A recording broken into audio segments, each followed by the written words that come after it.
Hi and welcome to this video about questioning, or more specifically cue time questioning. So as a teacher you should realise by now how important questioning is. We use this as a regular tool within our lessons to check the understanding of students in relation to the task that they have been given. By checking that understanding, it means that we can then remodel the lesson if necessary, and this may well be in relation to providing more support if we find the students don't understand what they are working on, or actually to provide more challenge and extend the skills within the lessons if we find the students are finding the particular activity a little bit too easy. But the problem that I've seen as a senior manager quite frequently within schools is the fact that questioning is often not structured. It is something that is brought into the lesson without any real thought, and as a result the feedback that is generated from the questions does not have a big enough impact on the lessons.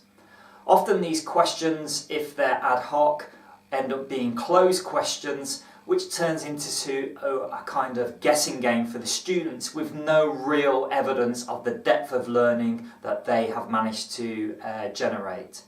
So cue time questioning. It's a 4-part questioning technique, starting off with the question.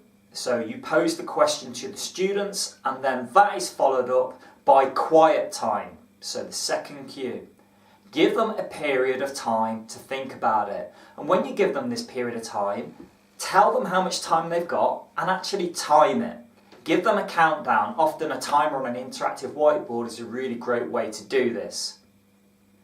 After you have done that, you have then got to quiz the students. So this is where you ask them for the answers. What is really important is no hands up. You can guarantee with hands up, those students who are a little bit lazy, can't be bothered, will keep their hands down. They're the ones actually that you need to know how much they understand. Techniques you can use at this point is things such as bouncing questions or basketball questions. And if you want more information about those two techniques, they're on the Standout teaching website. So you've posed the question, you've given them quiet time, you've quizzed them. The final stage to this is query. Once they give back answers, bounce that answer to the other students and ask them, is that right?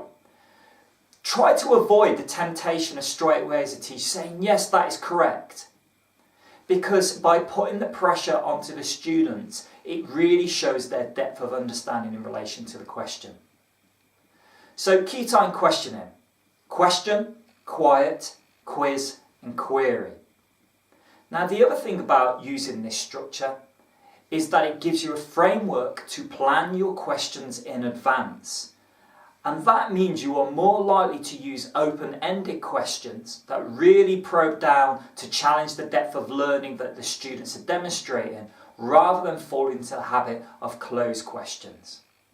Now in relation to all of this, there are resources to support you on the Standout Teaching website.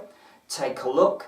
They are not only about the teacher generating questions, but also about students coming up with questions of their own, which is a particularly good thing to try in your lessons. Okay, thank you for listening.